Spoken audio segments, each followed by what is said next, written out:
Baik, pada kali ini kita akan melakukan uji beda dua sampel dependen, di mana kita akan menguji pada kelas kontrol. Kita mengetahui apakah ada perbedaan antara nilai pretest dan nilai posttest dengan rumusan masalah sebagai berikut. Ya, yang pertama kita ingin mengetahui apakah ada perbedaan dari uji beda atau metode atau media pengajaran dan uji efektivitas dengan endgen, pretest dan posttest di kelas kontrol. Kita mengambil rumusan masalah nomor 2, ya, ini apakah ada perbedaan yang signifikan antara nilai pretest dan posttest pada kelas yang menggunakan media video untuk pembelajaran biologi.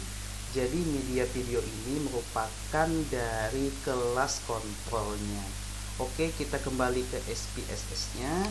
Nah, kita fokusnya ke dua ini saja ya, yaitu pretest control dan posttest control.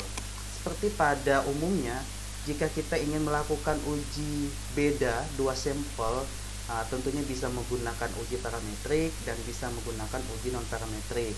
Tergantung, jika datanya normal kita harus menggunakan uji parametrik, dan jika datanya tidak normal kita menggunakan uji non parametrik. Jika datanya normal kita bisa menggunakan uji partitest, sedangkan jika datanya tidak normal kita bisa menggunakan uji Wilcoxon. Sebelum kita melakukan uji beda, alangkah baiknya kita melakukan uji normalitas dulu. Nah, selanjutnya kita akan melakukan uji normalitas. Pertama, klik analyze, kemudian kita pilih deskriptif statistik, kita pilih explore. Oke, nah yang pretestnya kita masukkan ke dependent listnya sama. Oke, kemudian kita pilih statistik, sudah dicentang. Oke, kita pilih plots. Nah, kita klik normality plots with test, kita klik continue optionnya sudah, dan klik OK. Nah, sudah didapatlah hasil test of normality ya. Nah, menurut Dahlan di tahun 2010, jika datanya kurang dari 50 sebaiknya menggunakan Shapiro wheel. Kita bisa menggunakan Shapiro wheel dengan rumusan masalah. Jika signifikansinya lebih besar daripada 0,05 maka datanya normal, dan jika signifikansinya lebih kecil daripada 0,05 maka datanya tidak normal. Seperti pada layar, nilai pretest pada kontrol ya, pada kelas kontrol signifikansinya 0,09. 0,09 itu ya, ini lebih kecil ya, lebih kecil daripada 0,05. Sedangkan pada posttest kontrol signifikansinya 0,018. 0,018 ini lebih kecil daripada 0,05. Maka seperti yang kita lihat dari dua data ini tidak normal. Jika datanya tidak normal, kita tidak bisa menggunakan partitest. Sebaiknya kita menggunakan uji parametrik, yaitu uji Wilcoxon. Jadi uji bedanya kita menggunakan uji Wilcoxon. Yuk kita uji Wilcoxon. Oke, ya, kita kembali ke SPS-nya.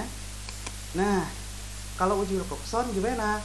Kita klik analyze, kemudian kita pilih non parametric test. Karena Wilcoxon itu merupakan uji non parametrik, kita pilih legacy dialog. Oke, kita pilih to relate samples. Oke, nah yang pretestnya kita masukkan, posttestnya kita masukkan, kita klik option, kita pilih deskriptifnya, klik continue. Nah, jangan lupa test type-nya atau tipe tesnya itu kita pilih Wilcoxon. Karena sini sudah dicentang, berarti tidak perlu diubah. Klik OK. Oke ya, ini merupakan output dari uji Wilcoxon. Nah, ini yang kita lihat, tes statistik dari uji Wilcoxon, pretest dan posttest pada kelas kontrolnya didapatlah signifikansinya 0,321. Nah, rumusan masalah ataupun ujinya, jika signifikansinya lebih kecil daripada 0,05, maka hipotesisnya diterima. Jika signifikansinya lebih besar daripada 0,05, maka hipotesisnya ditolak. Kita lihat signifikansi dari hasilnya, yaitu 0,321. 0,321 itu tentunya lebih besar daripada 0,05, maka hipotesisnya ditolak ya. Maka kalau hipotesisnya ditolak, berarti apakah ada perbedaan yang signifikan antara nilai pretest dan posttest pada kelas yang menggunakan media video untuk pembelajaran biologi? Jawabnya tidak ada perbedaan yang signifikan antara nilai pretest dan posttest pada kelas yang menggunakan media video untuk pembelajaran biologi. Jadi dari uji bedanya tidak ada yang signifikan, sama saja ya antara pretest dan posttestnya. Nah, kalau tidak ada perbedaan, apakah perlu menggunakan uji NGen? Jawabnya tidak perlu. Jika ada perbedaan, baru kita melakukan uji NGen dari pretest dan posttest pada kelas kontrolnya. Oke, sekian video kita pada kali ini. Baik, setelah tadi kita melakukan uji non-parametrik menggunakan uji Wilcoxon, nah sekarang kita berasumsi bahwa datanya berdistribusi normal walaupun bukan yang sebenarnya, maka kita menggunakan uji partitest ya, ini uji parametrik. Bagaimana cara ujinya? Yang pertama klik analyze, kemudian kita pilih confirming, dan kita pilih per sample ditest. Nah, kita set dulu, kita masukkan pretest control, posttest control, kemudian klik OK. Oke, nah didapatlah signifikansi dari uji pretest, didapatlah 0,356. Nah, 0,356 ini tentunya lebih besar daripada 0,05, maka hipotesisnya tetap ditolak ya, tetap ditolak. Kita lihat dulu. Nah, maka 0,356 itu lebih besar daripada 0,05, sehingga hipotesisnya ditolak ya. Nah, selanjutnya kita berasumsi bahwa adanya ada perbedaan yang signifikan. Walaupun di dalam uji ini tidak ada perbedaan yang signifikan, maka kita uji NGen-nya. Kita ingin melihat adakah perbedaannya. Yang pertama yang kita lakukan, kita wajib transform dulu ya, transform compute variable ya. Nah, sebelum itu kita harus melihat dulu rumus dari NGen.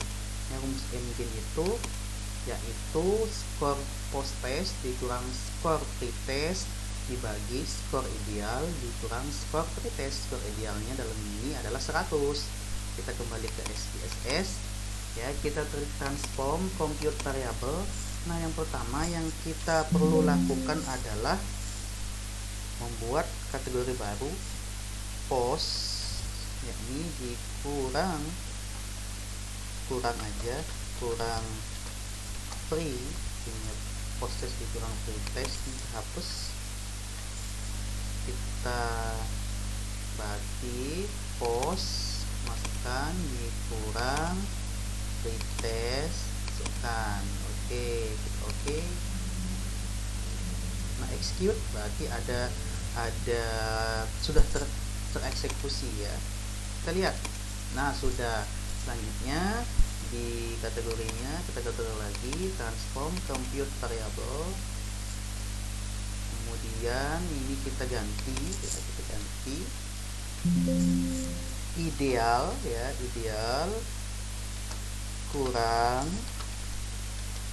free ya, ideal dikurang free. Kita lihat dulu apakah benar ya, ideal dikurang free, betul ya, ideal dikurang free. Kemudian ini hapus dulu, hapus supaya bersih. Oke, berarti idealnya itu 100 dikurang free-nya dimasukkan ya, langsung klik OK, terekecute berarti tereksekusi ya. Nah, kita lihat, oh sudah Selanjutnya gimana?